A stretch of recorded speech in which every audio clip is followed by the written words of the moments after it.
Welcome back to the Lehigh Valley Arts Podcast, where we will explore the local arts, culture, and community in the Lehigh Valley. We'll be doing this through conversations with individual artists, administrators, and organizations. We'll discuss all types of mediums with the goal of enriching local arts culture. Hey everyone, and welcome back to the Lehigh Valley Arts Podcast. My name is Ben, and today, Elise will be having a conversation with Melissa R. Strom. Melissa Strom is an interdisciplinary artist based both out of the New York City metropolitan area as well as the Lehigh Valley. She earned her BFA in studio art and graphic and interactive design at Moravian University. She primarily worked with oil paint and found object assemblages. Her practices stem from themes including mental health, relationships, music, everyday life, and is often informed by a span of historic and current events. Recently, patterns, lights, and text have become important aesthetics of her work, and she continues to explore different approaches to forming, altering, and handling these components. Melissa currently works at the Allentown Art Museum. Melissa, thank you so much for joining us today. Thank you for having me. I'm so glad that we get to hang out and chat about your artwork for a bit. Me too. It's the living the dream. Living the dream, that's right. And you've like the coolest jumper coverall situation going on today. Oh my gosh, thank you so much. My friend actually told me once that she couldn't tell if I looked like a dirty paint rag from far away or if it was like, an intentional thing. And then she was like, I don't know if I should tell you have dirt in your pants. And then I got closer. She was like, oh no, it's a vibe. It's supposed to be there. So I was a little self-conscious, but I was like, you know what, just gonna do my best. So thank you. I have a couple pairs of coveralls, and I don't know where I was. It was when I was babysitting or nannying or something. Like I wore it, and the kids were like, "You look like a mechanic," and I was like, "Oh my god, Michael Myers, like, you're too little to know what a mechanic is." Like that's so funny though. That really is. I was on the Jim Thorpe train ride, and this one kid mentioned the penitentiary, and he was young, and I was like, wow, I'm very impressed that you know what a penitentiary is, like genuinely. The vocab, very good. I feel like you always have cool clothes, like cool outfit situations. Thank going you. On. I try to just follow my intuition, if I want to just do something random, I just try to do something random. I like that. Live in the moment. Are you like a big thrifter or more? Is there somewhere you really like to shop? So this is, I guess, ironic to now talking about fashion, but I don't know, in high school I literally wore the same jeans throughout all 4 years of high school, and I try to avoid going clothes shopping just because I have so much I genuinely have so much clothes and way too many t-shirts, but that's the trap that I get. I've made it a rule, only concert t-shirts now. So concert t-shirts is a big one, but I do like thrifting a lot. Kind of ironic, but I like thrifting for art, for my artwork a lot, and getting different kinds of materials to go off of. And I love specifically thrifting kind of cool jackets and stuff. I just got one a couple months ago, and it's this 80s style pink and navy checkerboard suit jacket sort of with just a little bit of shoulder padding that it's not too not too crazy. Aggressive. Yeah. Don't know if I could pull that off, but it's very fun, and yeah, I love the creativity behind thrifting. Yeah. I aspire to be the type of person that I always see on social media or TikTok or Instagram or whatever. People, they're like, here's my thrift haul, and they have 1,000 pieces of clothing from the most amazing collection of concert tees and vintage stuff, and I'm like, I want that. I want to be that. And then I wear the same Walmart jean jacket that I've worn for years and years and years. But it is what it is. No, it's a vibe. So we have those favorite items too that are I've had my mom literally be like, these shoes have holes in them. Why do you still have them? And I'm like, especially if you have this brand new pair of shoes that you got X whenever. And I'm like, but those didn't go through that one concert where I got pushed down into the, that's the moment. I need that in my life. But then I had to get rid of them because so I'm originally from this town called Hope, New Jersey. And there's a theme park there called Land of Make Believe. And it's literally was 5 minutes from my house. And I did the I guess, rite of passage thing of working there. When it's like my first summer job when I was 14, and then they got like flooded over like with flood water because like certain areas would just flood when it rained, and I was like, can't keep them anymore. Gotta go. Like they're just now swamp water. Very bad. The rite of passage job. I like that. It was That's very funny. dystopian place. If you ever are passing through like on a summer day, don't spend money to go there. I'm so sorry, Land of Make Believe people, but it's not. It's This is an anti-advertisement. Yeah, like, for the it's- Land of Make Believe. it's like weirdly a nostalgic place, but it's also like, I don't know. It also feels like a little dark. Like when you know how there's certain things when you like get older and you're like, was that like such a child-friendly thing? I don't know. Like SpongeBob. I'll put it like that. It's like SpongeBob. But we all love SpongeBob. I'm like digging myself into a hole. Listen, Hope's a great place, and it's a very, if you have little kids, it's a good summer activity. A good summer activity. And that's in Hope. In Hope, New Jersey. Yep. Cool. And then that's where you grew up, right? Yep. That is where I grew up. Very cool. When did you move from there to the Lehigh Valley area? I was literally in my very last semester, and I graduated winter of December 2021. And so, yeah, it was the October before that. So that would have been October 2021. But you went to college in the area, right? Yeah. So I graduated in December 2021. I graduated from Moravian University. Mm-hmm. So when I first got to Moravian, it's actually funny because shout out to Natessa Amin. She's a painting professor at Moravian, and she also teaches a few other classes beyond painting. She's a really amazing artist. And like when I first toured Moravian, I met her, and I met Jan. Jan was basically, so her last name is one of those names that's kind of hard to pronounce. I believe it might be Jan Siganek, but I could be saying that wrong. I'm very sorry, Jan. But she was really great, and she was like the arts administrator, sort of like handled a lot in the office, like from an administration point of view. But she was also an art history professor. They were the first two people that I met. And then I toured Moravian, and I was like, all right, cool. And then I ended up doing my semester at Pratt Institute, which is in Brooklyn, New York. But that was amazing, and I really loved it. I did a semester there. Then I wanted to explore tattoo apprenticeships, so I did that, and I came back to Lehigh Valley. I did that, and while I started that in Bethlehem, I then started at Moravian. And it's funny because then my painting class was with Natessa, who I like walked in, and I remembered her from literally that moment. Like, that's why I mentioned that. That's the only reason why I mentioned that story. But literally, like, I came in and I saw her, and we were like, oh my God, did we meet? And it was just like one of those like meant to be like feelings. Very kismet. Yeah. So the program that I decided to do was the BFA in studio art. So basically what I decided to do was take the BFA studio art track, because also I really, really wanted to get to have a studio space when I was a senior at Moravian. If you're a senior in the studio major, you get to have like a studio space for your last 2 semesters. And so like you get to do your thesis in there and take your studio seminar class in there. But I really also wanted to like stop hating Photoshop, because I kind of had like a very more hate than love-hate relationship with Photoshop. And I don't know, I'm very like hands-on, not that like no digital stuff is like literally hands-on, but studio art, it's like tactile, and Yeah. I like to do those things. So I basically was like, all right, I want to take digital classes and graphic design classes. Screw it, I guess I'm indecisive, I'm just going to take both. And I did the studio art track with the graphic and interactive design track. So like every semester I'd have to go in and I'd like go to my advisor, who is Angela Fraley, amazing painter, painting professor and painter. She lives in Allentown. And so lost my train of thought. But basically, she was my advisor, and then I would go and talk to Camille Murphy, who is the awesome graphic and interactive design.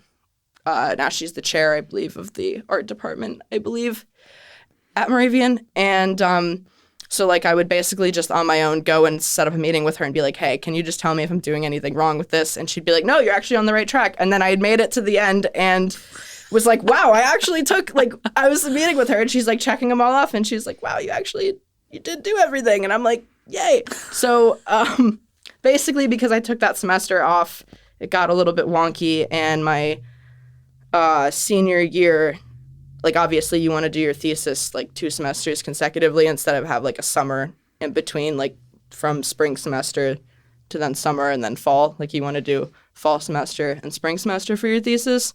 So that my thesis was in studio, and I got to create a really cool body of work and write this very long honors thesis that was like, I don't know, 100 pages or something like that. And then my last semester, which was December, that's when I spent with Camille. The whole semester I spent in classes with Camille. I think there was like one other class because I finished out all my studio classes and I did my website.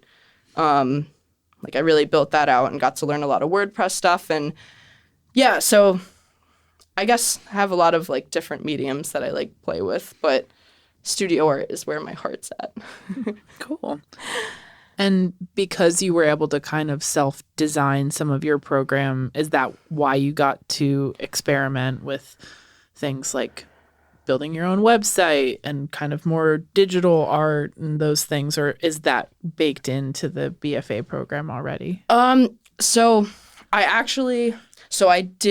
looked at the self-design program, but I didn't do the self-design one at all. Okay. I actually literally, I just like fit all of the classes like into my schedule from, like over all the semesters. Like I was like, okay, I'm declaring studio art major, because the other thing is I don't know if it's changed, but Moravian doesn't allow you to like double major in art. That's the issue. I couldn't do a double major like in the art department. And the self-design major almost would have been like more limiting, because then I would have had to like squeeze in all these different things that I wanted to like take into like one track, you know what I mean? It's into like less numbers. So I declared as a studio art major, but then like as I was designing my schedule, I'd be like, all right, I'm going to take these, because there's a little bit of overlap, like intro to graphic design is one of the things that you can use as a requirement for the BFA in studio art. I mean, there is the BFA versus the BA lets you explore a little bit more materials. It's like a little bit more of, I guess, an expansive than just the BA. So it does, I guess, let you explore things a little bit more than it would a BA, but not to the extent of just doing the self-designed, because then you have to like think out like, it's been a minute, so I can't necessarily like pinpoint all the course titles, okay, even though I would like stare at them for so long. Yeah, like the beginning of them is kind of similar, and then to a certain point, then that's when it really like starts to be vastly different from the studio art. But like just taking 1 or 2 classes isn't going to really get me like the skills I wanted. Like if I just took publication design, or if I just took intro to typography, it'd be like, okay, cool, I took typography, and maybe if I also took like intro to graphic design, I got a feel for the programs, but I wouldn't really get like far into like InDesign or you wouldn't get like as WordPress. much of an in-depth look as you wanted. Yeah. So I was like, I think I can make this work, and if at some point down the line I'm like, I can't fit these anymore, then I won't do it. But I just made sure to like not limit myself, and I mean, don't burn yourself out either, but I was like, I'm gonna do both, and that's what I did. I was basically like, just because you can't double major in this department, I'm like, I want to do what I want to do, and this is what I want to walk away with my degree feeling accomplished in. So totally. Yeah. I think that's good advice. I mean, obviously, like, don't burn yourself out, but also taking advantage of what opportunities are available to you is good college student advice, I think. Because college is expensive. You want to get your money's worth.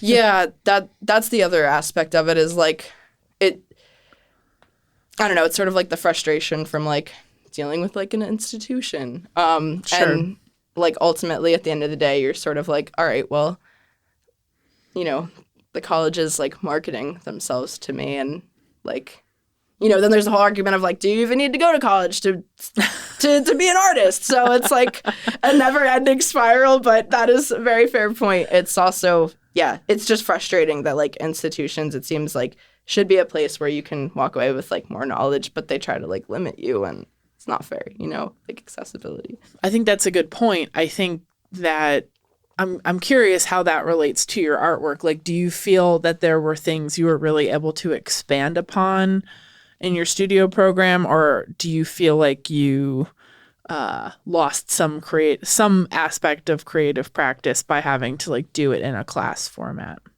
It's funny because I really like assemblage artwork, and not that all of your artwork fits into that category, but I'm always curious when people make like non-traditional fine art, how they feel about like time spent in the studio. Like, what are the skills that you kind of pick and pull from when you're creating other types of art that you were forced to learn in this more like structured setting, if you will? Sure. So I guess kind of down to like, I don't know, like the fundamental like principles of art where like Sure. you're thinking about like composition and like, I don't know, even if it's something as simple as like, okay, like if thinking back to crits, like this person created like a diagonal with how they arrange things, or I don't know. So things like that maybe I wouldn't have like been thinking about in an intentional way. Like I think that my classes have helped me be more intentional. I mean, I think other life experiences too have helped me be more intentional over time. But yeah, so that's one thing, like fundamental kind of like formal principles of art, like composition and color theory. Like this isn't related. Well, it all could be related, but like color and painting. Like I really genuinely learned how to paint in school. With oils especially. Like I had done things with acrylics and I kind of was more of a drawer, I guess. But then I learned how to paint in school, and that was really great. And then what I sort of learned was not that I didn't like painting on a 2D canvas, but I didn't only like to paint on a 2D canvas. And then I realized like what are ways that I can incorporate other materials into my artwork, and like why. So like like taking art history classes is helpful for this, but like seeing other artists work and like learning about like why did this artist use this color, for example? Like, is the color symbolizing something? Is it not symbolizing something? Like, why did they put this element in this part of the composition? Why did they paint on wood versus, I don't know, why did they paint on wood versus masonite versus panel versus canvas? Like, is there a reason for that? Like, thinking about my materials is something that I didn't always like think about at the beginning, but then like from going through all my classes and then getting to the studio part of it where I'm sort of like now calling like all the shots and like nobody's really there like over my shoulder to be like, Sure, hey. yeah. But yeah, I just ultimately learned that I didn't really like to limit myself into like a flat 2D canvas and like only on literally canvas. I like to go out and incorporate things from the world, whether it's literally through material or like from an experience, and like what do those materials hold and what do they convey conceptually. I think learning about conceptual art was also really important, going through my classes. And one thing that I would always thank my professors for is like forcing us to like build our list of like artist references and seeing art and just trying to like even just researching, like just seeing like what's out there. Doesn't mean you have to like be that like reference, but it's just very helpful to look at these things. Yeah, absolutely. I wanted to kind of jump into talking about your artwork because the pieces that you shared, one of them is a few years old, and then a couple of them are like really recent. So the one I was really drawn to was this piece, Salute, with the broken VHS tape. This is fantastic. I was hoping maybe you could describe a little bit, like material-wise, what we're looking at here. Sure. So this piece is, it's on polymer, like a polymer sheet, which is a semi-transparent material, fairly transparent, and then there's ink on it as well as broken VHS tape, and basically it's like when you're looking at it on the sheet of polymer, it says, as long as you have your health, but it's a little bit hard to read because the VHS tape, which is broken, it's smashed up, is kind of like sitting on top of some of the words, so it's obscuring part of what you're reading, and then you have the tape from the cassette snaking around the composition as well. And so yeah, there's a lot of different things going on. I guess just thinking like, what do I want to start with? So I'll start with the VHS tape and which VHS tape it is. So it's The Godfather Part 2, which, interestingly enough, The Godfather is like, if not the all-time favorite, it's one of my mother's all-time favorite movies.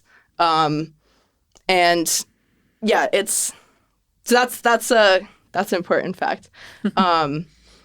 And I guess to give a little bit of background on my family life, so my mother's side of the family is Italian, and my mom, my grandparents, my great-grandparents came to America from Italy. And then, yeah, I have a relatively small family, so there's me, my mom, my aunt, and my uncle, and my grandparents is sort of like who I've interacted with. That's the family unit. Yeah, it's like the unit. And I don't really keep in touch too much with my dad's side of the family or my dad, but that's a whole nother thing. But I guess this idea of like broken like families is something that I'm always kind of like thinking about because it's related to like my identity. But in any case, so that's something I was thinking about, and with like the actual choice of the tape. And then the text that I wrote, which I literally like scrawled on with my finger, and then I realized like, why am I not wearing gloves doing this? That's why I go to work the next day with like, you know, stained like black nails that I definitely scrubbed, but it doesn't look like I did. Anyways, things that you learn, like I'm gonna start wearing gloves. It's all part of the process. It's part of the process. Exactly. It's exactly. It's part of the process. Like the messiness, the not messiness, like the very like refined things, throwing things, smashing things. So also that's a good point. The process of like smashing the videotape has been very much sort of like an outlet. Like it's been very fun to smash these VHS tapes, which they're actually like harder to break than you would think. And I feel like that's kind of important conceptually, and like one of these things that you learn with like these material explorations, but it's kind of like a hidden gem of all of this, because I guess the kind of a theme that I would say if I was to sum it up is I'm thinking about generational patterns, which when I did my thesis, I was thinking a lot about like patterns in general and like patterns in everyday life and like patterns in the way you think and just perspective and those kinds of ideas. So sort of like this idea of shifting perspective is something that I'm always fascinated with. And yeah, that kind of goes back to like my thesis. So with this, there's the aspect, almost the performative aspect, but no one's like watching me do it. But I do have this interest in performance art that's like kind of been budding and would like to explore, but I don't know like what I want to necessarily do with it. But yeah, so that's like a sort of an outlet and just kind of like bottling up like different emotions that are either related to like family or family tradition or just kind of like as simple as like any perspective that, you know, I mean, at Moravian, I was in the, what's it called? I think it's the Tri-Alpha first generation, like the first person in your family to like graduate college. And it's kind of like, oh, like they talk about like being the one in your family to like, you know, break certain, not literally like just with college, but you know, sure, like just to be the one to break certain like stereotypes and things like that. So I was sort of thinking about that. And then the text that I like scrawled on, I guess I was feeling very scrawly and kind of like, what's the word? Just like raw and with my emotions. So it says, as long as you have your health, which is interesting because it's a literal quote like from my childhood and from growing up that I've like heard being tossed around to like various degrees of like, you know, in various different contexts and conversations, like this idea of like, okay, at the end of the day, like as long as you have your health, and if you're in good health, like that's what's the most important thing. But then meanwhile, like, you know, everyone's fighting with each other, or like there's a lot of drama happening, or like, you know, certain things that just feel like, why can't we all just get along? You know, like those kinds of moments. And then, I mean, there's a lot of moments in The Godfather that are like on a very extreme scale, but like also in their conversations and like the character development, and just a lot of moments. I think anybody that's seen The Godfather, like knows The Godfather, can kind of maybe understand what I'm thinking of, or has like that like North Jersey Italian family dynamic going on. Yeah, there's just like too much arguing for comfort sometimes. So yeah, just thinking about like those kinds of things, and then the title of it. I always think of my grandpa saying it at first, but like when you sneeze and say, you know, like when you sneeze and you say "God bless you," which I know isn't like a thing that everybody does, but that's like a thing that I always heard growing up too. And like in Italian, it's like "salute," and it's like "bless you," salute. And so it's interesting because that is like that gesture even is like, you know, it's like "bless you," like. It's all kind of ties into that like health theme. But yeah, just kind of thinking about like literally breaking down generational like patterns and finding my own identity too, like just as myself. And like, it's definitely hard. Like, I don't know, I was going through a lot of, like my mom and I are like best friends, but we also get into our arguments. So going through a lot of that directly influences my artwork and like my everyday life and relationships. You know, the relationships that I have with, whether it's a conversation I had with somebody on the side of the street in the store, or like you know, if I was standing in line and something happened, that might inspire like a painting I make later. Or if I went to a concert, that might inspire a painting I make later. But yeah, this is like kind of about like family relationships. And then from there, it's kind of like grown into, it started like thinking about, okay, like what pieces of pop culture from my childhood or elements of like pop culture or anything like that from my childhood have I like thought about and had a certain experience with that maybe is negative even, and that maybe I want to change my relationship with it. For example, one of the next pieces is going to be utilizing Star Wars VHS tapes, which is funny because my dad is a very, very avid Star Wars fan, like very avid Star Wars fan, to the point where like I then kind of was like, you know, just from my experiences growing up and like having negative connotations, it's kind of like, well, I don't want to watch Star Wars. Like, I don't want to have a good relationship with Star Wars. And so, but I always was, you know, like I could find my own voice too,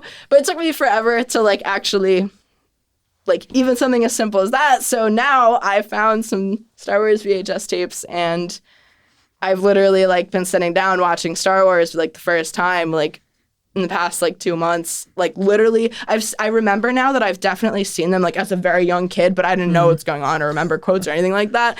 And I'm like, oh my gosh, like it's actually a pretty good movie. And just seeing like different moments that are like sparking things in my brain about growing up, and like, yeah, it's really about like finding your own voice. And maybe somebody else had a negative experience with it, but you don't have to like literally like create everything, like build everything up in that light. Like you can have your own relationship with things. And I think that that's an important kind of like life lesson that I've learned in a lot of areas. Like, totally. I can make my own decisions, and maybe it's okay that somebody really important to me doesn't agree with it, and I'm saying like, I'm going to do this, you know? That's very coming of age, right? Like, I think I immediately, upon looking at this piece, I was very drawn to it, mostly because it came off as very angry. And I really like this concept of conceptual performance art without the performance, right? Where like looking at it, I start to imagine, and I know what you had to do to get a VHS tape to look this way, right? Like my brother stepped on VHS tapes in the driveway just out of pure spite, because my sister wanted to watch Barbie the Nutcracker for the thousandth time or whatever.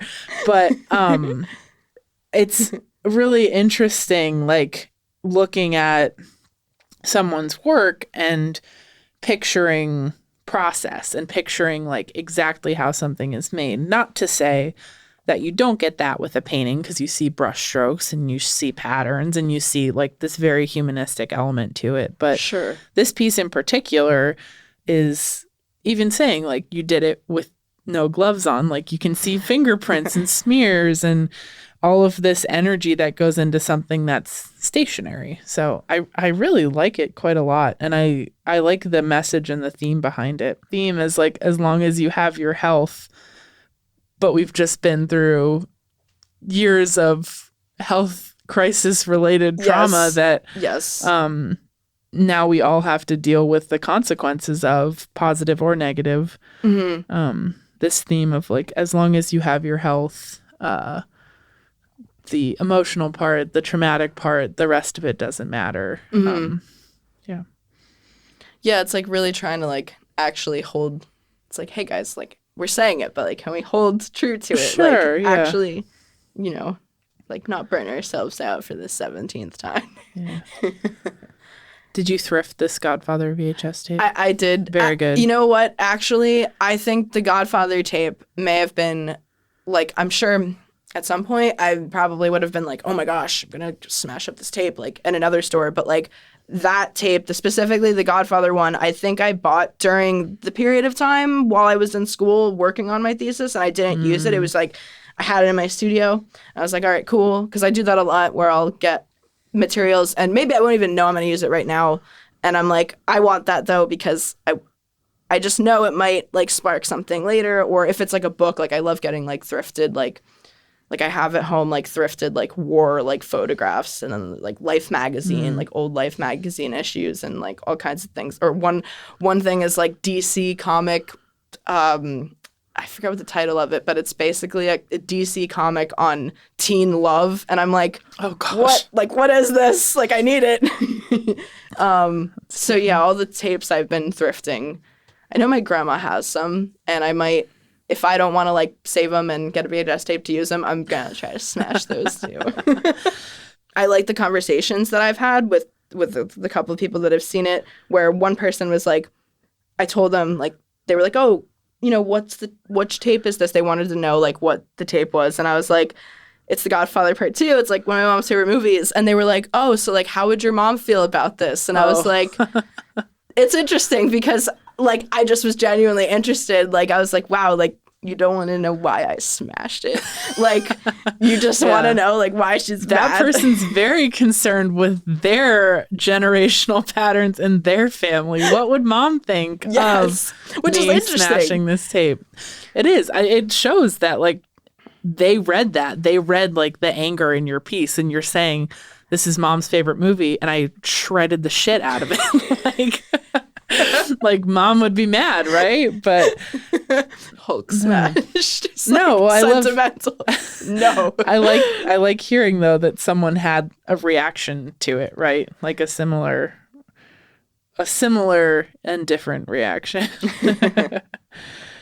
But I was curious, now looking at it more, you didn't include the front of the VHS tape would traditionally have the title on it, and you didn't include that, right?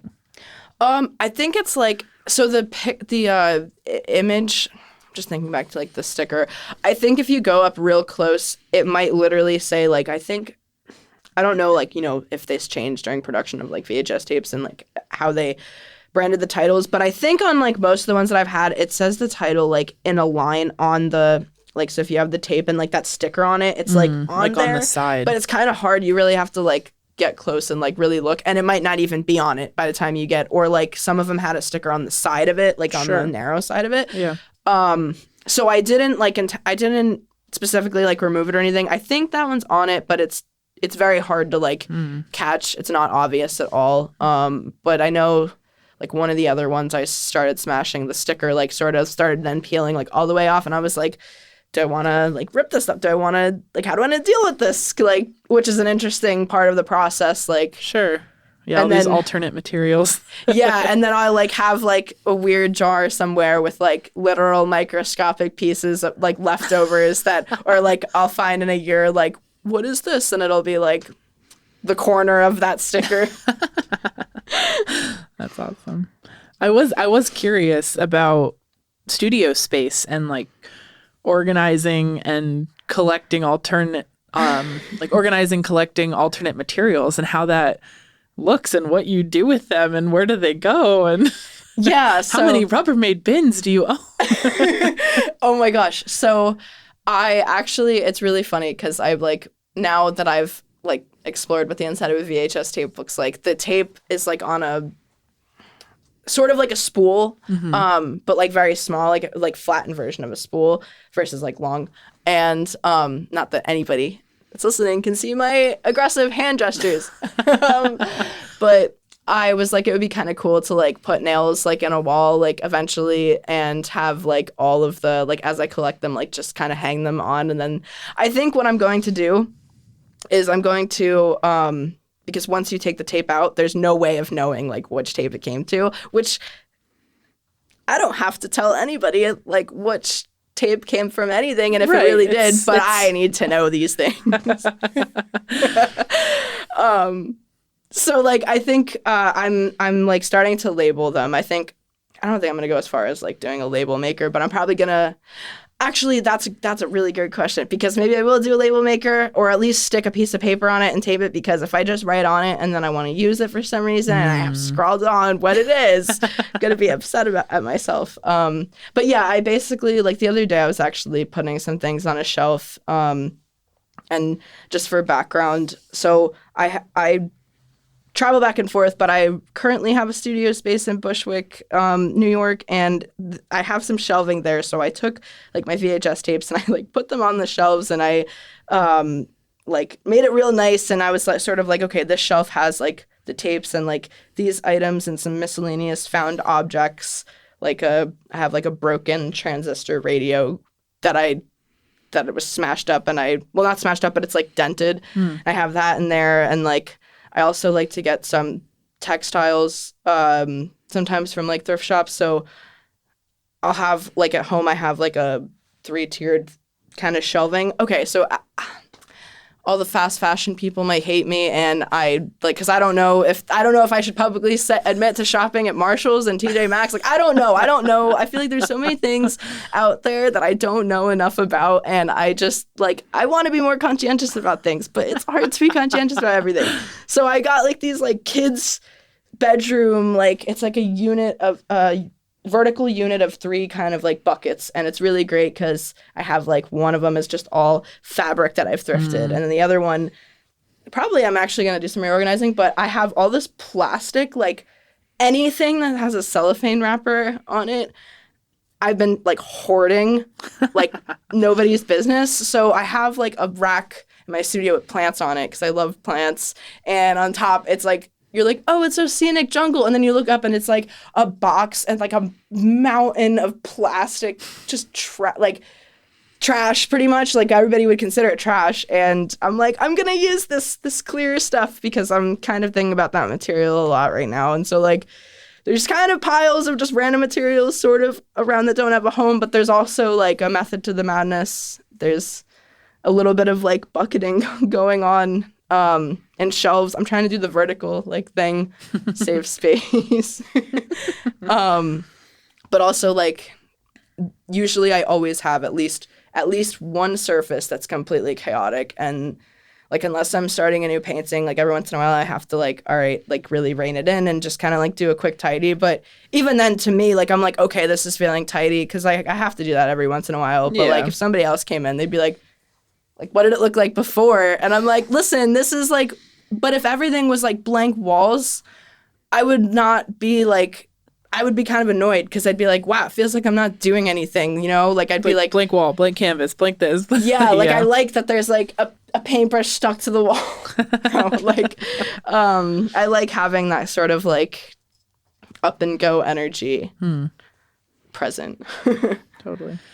So, Melissa, on top of all of your art making, you're also an arts administrator. Ooh. I am. Is that I'm curious because I think some people seek out to work in that kind of position, or they fall into it. So I'm really curious, like how your journey from, we have this concept that comes up in the show all the time, like your day job, quote, or like, Sure. Yeah. No. or like how you want to describe it. But I'm curious, like your point from deciding like, this is maybe something I want to take on in addition to my art making. Yeah. So, I guess a little bit of background. So I work at the Allentown Art Museum, and I'm the marketing and social media coordinator, which is awesome. I started at the museum as an intern. I did 2 internships actually, and they were both in the development department. Although I did get to, while I was an intern, I did get to explore a little bit of like the curatorial sides, because I was always, they can't really keep me out. I always like running down. I'm like, hey, can I ask you this question? But in any case, yeah, that's kind of a fun fact. So, and then basically I spent time working there as social media and marketing like assistant. So I was basically doing assistant stuff and social media stuff, all kinds of things as an assistant. But then a position came up and I was able to apply for a full-time position and I got it. So now I'm there. So I started at the museum in 2021 as an intern. Time's like flying by. We're now 2023. I'm always curious because I think speaking from my own personal experience, having a position in an arts organization while also trying to maintain creative practice is something I find really difficult. Right. So whenever I talk to people that I find in similar situations, I'm always really curious, like, you're working 40 hours a week at a full-time job that requires a lot of creativity. Yeah. So how do you feel like that impacts like your personal creative endeavors? Like you said, the day job thing definitely is like a big part of it. Like obviously have to have like some way to support all the chaotic art making happening. But I've always tried to I mean, I'm very lucky to have been able to have these opportunities like happen, because I know that not everybody can sort of like keep their job related to like art and related to like their practice, like if they have a studio practice, but also like sometimes people don't want that at all, like want it to be not creative. Because like with my job, like working with social media and doing like some of the graphic design for some of the marketing materials and creating the content for the social media, like it is a lot of creativity on top of like just administrative stuff. So then like just in general with like doing so many things, like burnout is always an obstacle. So yeah, the 40-hour a week thing is it's a lot. It's a lot. Like it's a commitment, and you have to really find like, again, that idea of intentionality and like being intentional about your time. But also sometimes you literally have to be like, I need to go lay down. Like I need to go lay down and lay down, because sometimes you don't do that and then you're literally like sick and you're like, why didn't I just give myself a break? So I definitely think it's a balance of finding rest and like being intentional. A lot of the time it's two like totally opposing types of creative energy that you have to expel, but 100%. It's still, time management wise, it takes up time, and it is still a source of not a source of energy, something like training, an expulsion of energy. Yes, an output. Thank you. Yes, and I'm thinking of electric now, like electricity, and I'm like trying to find the like metaphorical word that's like, you know, your battery drain. Why am I doing this? Battery draining. Okay, like thinking all the words. Walking. Thesaurus. Is that the right? I can't. Well, I think that it's hard when it's something you enjoy. Like I also feel very fortunate to work in an organization that aligns with my interests. Right. But sometimes I'm like, okay, I'm talking art all day. I'm talking about this, talking about that. I get home and I'm like, I don't want to make anything. Yeah, no. I can't make anything. That is it's like, you're like, I don't want to. I guess the one benefit that I have, and this sort of like, okay, so the digital side of social media, like social media is a great tool, and it's a great tool for artists. It's a great tool like for everyone intentionally again, but social media is definitely a toxic space. And so to answer your question, like with being on doing all these creative things, again, that's actually like very true. Like it's for an organization like that I'm passionate about because it's the arts. And so like also like I don't want to, like, how can I put this? Like it's something that matters a lot to me, and like the work that I'm doing, it's like it's in my realm of like things that I care very much about, if that makes sense. So it's also like too like you want to like do a good job at everything all the time, and you want to like go and make like work that's like cool, but not everything you make is gonna like be great. But the one thing that I find personally is that I like that my studio practice is not very digital. Like I do sometimes do certain things that are digital, like for example I mean, this doesn't really count as digital, like this is more hands-on, but like I'm incorporating a little bit of more tools that I guess could be seen as digital, like projector's one thing, but like for example, I'll go into Photoshop and I'll create like a quick kind of like template, or like I've been working a bit with text more, so I'll like maybe go into Photoshop, type something out the way I want, and then create something that I want to like project to get like a certain font or something like in a painting, for example. So like that I may be using technology in a sense, but like I really love that my practice is not like rooted in sitting at a desk and going on the computer or like going on my phone, because a couple of paintings that I conceptually was thinking about like social media and how social media is like sort of like it's the key to get to everything, but it also can be really confining, because I'm definitely guilty of literally sitting on my phone for hours, like just scrolling on social media, like catching up on stuff that I didn't get to catch up on, you know, on the work social media. And then it's draining too, because like you want to promote yourself too, or like post at least every once in a while that you're like making things, and that's like so hard to keep up with, honestly. But yeah, I just love that I have that sort of like more tactile like outlet, and I can really like go play with materials, and because it just gets a lot like being in front of a screen all the time. And so then I started thinking about like vertical like canvases and scrolling, and like the scrolling motion is so kind of like narrow and vertical, and I started to think like, how can I kind of put that in a canvas and like convey the like tension. That's so funny like, you say idea that. I'm thinking about. It's so funny you say that, because I was at Michael's like a couple weeks ago, and I saw these canvases that were like, I don't remember exactly what it said on the tag, but it was like social media sized or like something like that, where like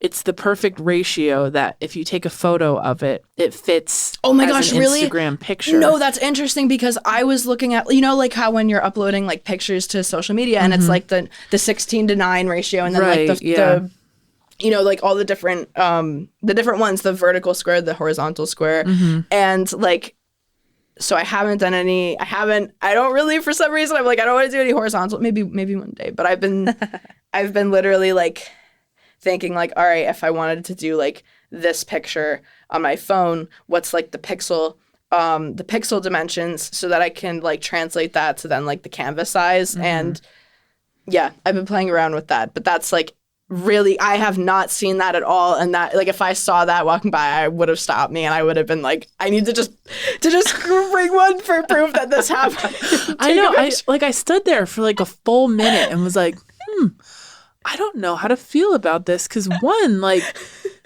the ease of creating something that you can share and like blah blah blah, whatever, but also like, what the hell, like yeah, like it was just the most specifically like outright capitalist nonsense. I was just like, oh my God, like I don't know, I have not stopped thinking about it, and it's been, I think I said I went to Michael's a few days ago. This is probably like 3 months ago. So, oh my, no, I love it. I do that all the time. Like literally yesterday of like last year, or yesterday of today. Right.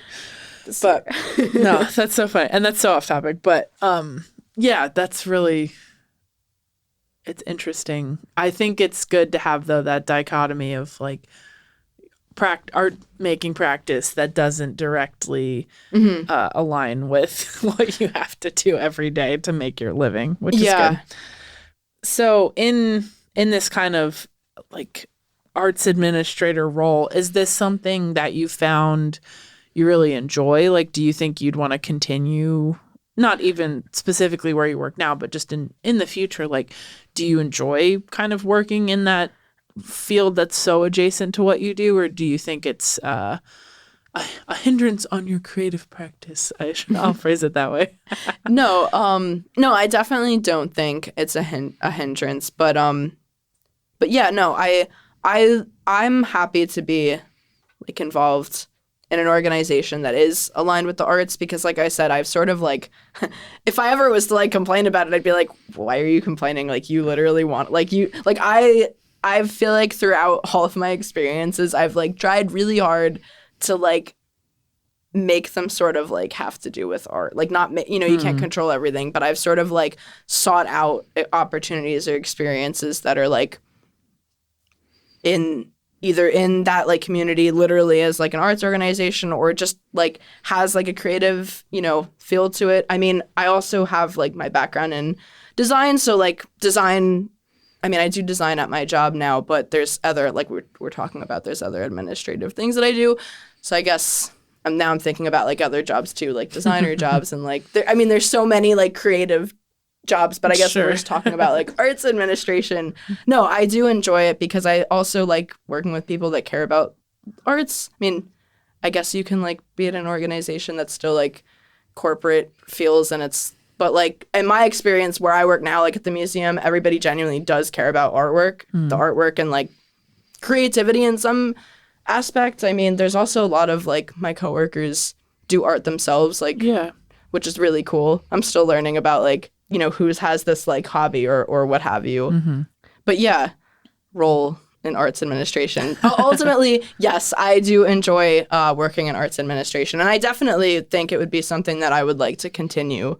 I just, like I said before, I always try to like not, because like you never know, like in terms of like boundaries and stuff, like I always say you should try like all kinds of things. And to the other side of that is I think that jobs that aren't art related, because I've had a few of those, are still really important to like your art making practices so that's why it's kind of hard to like sandwich everything, because then I'm like, oh my gosh, like here's all the like pros of yes, and then here's like not necessarily cons, but like pros of what you could gain working at like another type of place. Yeah. Like there's this artist, AJ Rombach, and I discovered them through the professor at Moravian University, and they came and did a virtual lecture, and basically they were talking about how for the past 10 years or more than 10 years, they've worked at a Trader Joe's, and it's like they have a painting practice where like they actively like sell their work and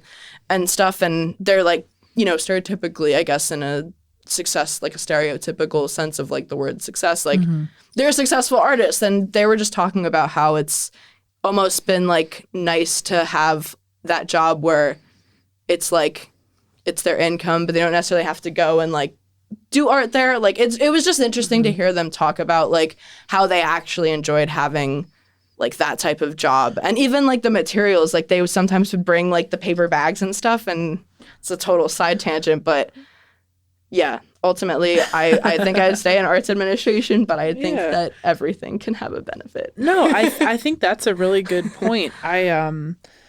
So I have to shout out to Lauren Buechner, who offered a workshop at Lehigh University Art Galleries a couple weeks ago, and she was talking about exactly that. Like she had started working a different part-time job while making art, and I was thinking like, yeah, actually, I made a lot more art when I was waitressing because it was done when I got home. Like I didn't think about it when I got home. I got home and 100%. It was all my time. Like, not that I'm working outside of my hours now, but like I think about work a lot when I'm home, even when I try not to. Yeah, just because there's it will be the same thing the next day. Like if I'm waitressing, it'll be different customers the next day, and it won't. Nothing changes, but I thought she was making a really good point about how having like the mental space to think about art while you were working on something different that wasn't also like creativity or art related. Like, I don't know. It seemed like such a good point to be made, because I think we run into that a lot on this show where people say like, oh, my day job where I do this. And I'm like, no, I mean, it's a valuable part of your life. Like you got in this economy, you got to make a living somehow, however you can. And having like mental space to do that, I think is really cool. So I really like appreciated her saying that, because I was like, yeah, oh my God, like that's so true. Right.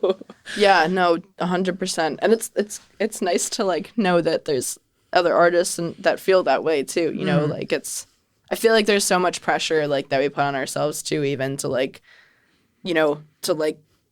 work in like, just even if you don't work in an arts organization, it doesn't mean that you're not passionate. You know what I mean? Like, sure, yeah. You don't have to be an artist working in an art related. Absolutely. Well, I didn't want to leave here without mentioning, you were mentioning as we were getting ready to sit down, how much you like to make time and have time and space to like check out other artwork. So is there stuff in the area? I know you said you have a studio in New York. Is there stuff that you're like really excited about, or stuff coming up, or stuff that you've seen recently that you really enjoy? Sure. The one of the shows that I was really excited about, and this wasn't like literally last month, but it was like earlier in the fall, and this was a New York show, but one of the artists that I sort of discovered, I guess like in the past year, is an artist named Claudia Bertrand, and she's she's a painter, but I believe I don't know if she identifies it as interdisciplinary, but I would consider her interdisciplinary. She did this one like film, I believe, like a reproduction of the Titanic, which I really want to watch it at some point. I haven't gotten to watch it, but I've read a lot about it.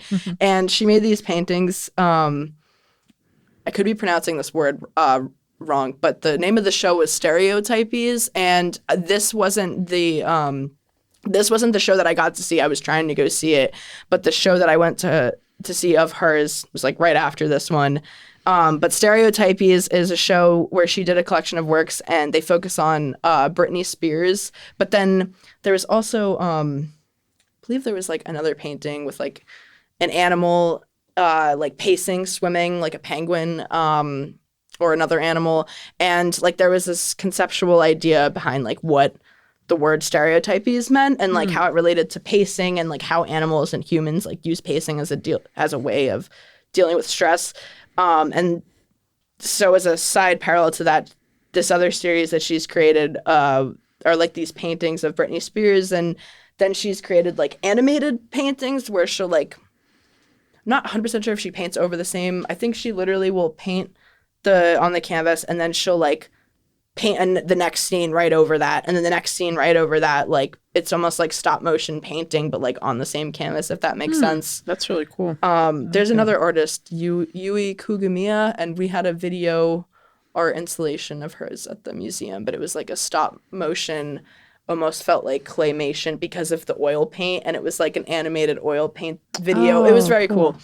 But in any case, I went to see this show by Claudia Bertrand. I forget the name of it now off the top of my head. It may have been like white. It was not White Shoes, but it may have had white in the title, because the concept was she started taking pictures like in her travels on her phone or sourcing them from social media. But I think mostly she's been taking pictures of them from what I read. I could be wrong. And people that have like white shoes, like either white sneakers or like, you know, any kind of shoe that's white, like the white Air Force Ones or what have you. And basically she was talking about how like white shoes tend to be a symbol of a couple of different things, but like one was you kind of feel like, you know, built like confident and like built up. It's like sort of can be associated with like they're nice shoes, you know, they're very clean, they're like pristine looking. It's kind of like it's like a I was just thinking that I was sitting here with my like very old white Converse on. I'm like, you can see everything I've ever stepped in. Like I can't afford to replace them. That is me with like every time I actually avoid getting. I'm literally wearing the black Air Force Ones because I avoid getting like white shoes because I destroy them and make them dirty. But it was just really interesting. So she like created these like wood cutouts of like drawings of these of people that she's seen, and they were all about like this like so they were actually 6 to 8 inches tall. Yeah, and the sizing was the specific sizing of so we'll have to fact check this, but a type of doll, like I don't know if it was a Victorian doll or like what specific era type of doll, but she specifically wanted each piece to be the size to scale of like that doll. And like it was just such an interesting connection between like the white shoes and like the symbolism behind that and like her interpretation and like how she's like seen these people like in her travels. So that was like a really cool show that I've seen. And then, of course, there's the MoMA, which, like, I could talk for hours about. But I've also, like, gone to, like, a handful of shows around Lehigh Valley. And I want to, like, there's actually a really cool installation at, just random fact, did you go to the Pan opening the other day of the Jonathan Latian? It's, like, this really cool light. Like, it looked like they turned all the lights off in the gallery and had a giant chandelier. And it's called, like, The End of the World. I saw pictures of it on Instagram. Yeah, I didn't get to go see it. Where is that again? It's right down the street on South Campus at Moravian in the Payne Gallery. Oh, okay, cool. One show that I did get to go to in Payne Gallery was, so are you familiar with Manifold Global? Mm-hmm. So they had their first in-person show, and it was in Payne Gallery, and that was a really, really great exhibition because it was artists from the Lehigh Valley, but also from New York, a mix, and I think or maybe Philly. But that was a really, really great show that also they did like a small workshop series. So like it was really cool to like get to incorporate. I didn't get to go to them, but to sort of like see how they were incorporating these artist processes into like the program that they were doing. But also there was a painter, there was a found object person, artist. This was really cool. There was a piece in the middle of the gallery that was, and I can send you the names of these artists, but there was a piece in the middle of the gallery that was like made out of materials from like their family members' house or home that got destroyed. And they like collected all the materials and made like a big sculpture and talked about like the symbolism behind that and like what that meant to them. That was really cool. I think there was a photographer and another painter. It was a really, really cool show, but Manifold has a pretty cool group of artists that I've like Heather Drazen is one off the top of my head that I can remember, and she had work in that show, and I've discovered her through Manifold, and I really like their work. But yeah, so that's a Lehigh, It's a Lehigh Valley show and a New York show. I just wanted to at least like mention a Lehigh Valley show. Good. Thank you so much.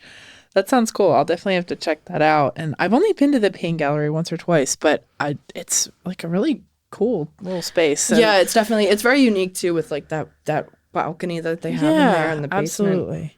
Very cool. Very good. Well, Melissa, if people would like to see more of your work, is there anywhere they can find it? Yes. So, of course, with all the social media talk, you can find me on Instagram, which is at Art by Melzy. Should I spell that? Yes, please. Awesome. So that is @ and then ARTBYM as in Melissa, ELSIE. And then my website is my full name. So it's melissarstrom.com. And that is MELISARSTROM.com. Very good. And I wanted to go ahead and just share our opportunity of the week, which has to do with you. It's a little bit extending outside the Lehigh Valley. I guess, I don't know, is Hatboro in the Lehigh Valley? I can never tell like what the geographic parameters of our area are, but Gold Door Gallery has their Heart of Gold charity show coming up. February 11th from 7 to 9:30 p.m. at 219 North York Road in Hatboro, Pennsylvania. How did you end up with a piece in there, and what's it all about? Sure. So it's a really cool charity show this is the first annual charity show that they're doing, and it's raising money for the Pennsylvania Department of the Prevention of Cruelty of Animals.